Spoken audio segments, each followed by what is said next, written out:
ज्योति अपनी सच्चाई प्रकट होने दे।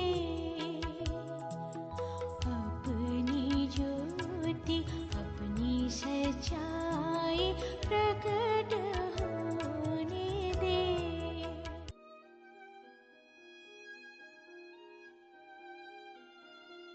परमेश्वर के रहस्य बाटिए भाई भक्त सिंह के द्वारा जून 14।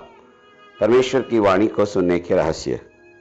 जब उसने ये दर्शन देखा तो ये समझते हुए कि परमेश्वर ने उन लोगों में सुसमाचार सुनाने के लिए हमें बुलाया है, हमने शीघ्र ही मैसेडोनिया जाने का विचार किया। प्रेरितों के काम 16 अध्याय का 10 पद। शाऊल ने उस आवाज को यह जवाब दिया, प्रभु तू क्या चाहता है कि मैं करूं? प्रभु ने उससे दमिश्क जाने के लिए कहा, जहां उसे यह बताया जाना था कि ठीक उसे क्या करना है।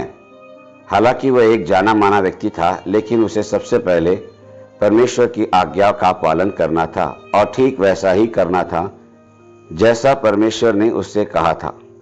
प्रभु ने उसे व्यक्तिगत तौर पर ज्यादा बातें नहीं बताई। प्रेरितों के काम 9 अध्याय 6 पद। उसके पास हनन्याह नाम एक अनजान व्यक्ति को भेज दिया। वह कोई प्रेरित नहीं बल्कि एक सामान्य व्यक्ति था। हम उसके बारे में ज्यादा कुछ नहीं जानते। अगर प्रभु चाहता तो वह स्वयं ही पौलुस को उद्धार का पूरा मार्ग समझा देता, लेकिन उसने ऐसा नहीं किया था। उसने वह बताने के लिए हनन्याह को भेजा था। उसके लिए वह परमेश्वर की आवाज थी और शाऊल ने अपने आप को दीन किया और हनन्याह द्वारा कही गई बातों पर विश्वास किया। अब मैं इस अद्भुत मार्ग को जान गया हूं। उसने अपने मन में सोचा, मेरे पाप क्षमा हो गए हैं। मैं अभी तक उसे ही सता रहा था जिसने मेरे लिए अपनी जान दी है। तब हनन्याह के द्वारा उसका बपतिस्मा हुआ।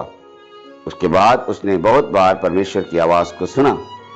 परमेश्वर की आवाज को सुनने द्वारा शाऊल उसके पूरे जीवन और सेवकाई में परमेश्वर की इच्छा को पूरा कर सका था। प्रेरितों के काम 16 अध्याय। प्रभु सामर्थ के साथ गलातिया और मूसिया में काम करने लगा था, और जब पौलुस ने बितूनिया जाना चाहा तो आत्मा ने उसे जाने न दिया।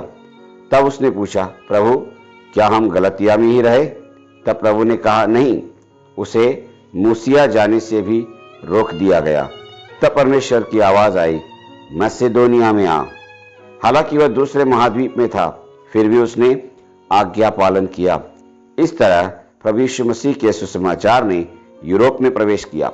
शाऊल और जो उसके साथ थे उन्होंने आज्ञा का पालन किया, और जब प्रेरितों के काम 18 अध्याय के 9 पद में संकट आया, तब उनके लिए यह कितने सौभाग्य की बात थी कि उन्हें उसके नाम के लिए पीड़ा सहने का मौका मिला।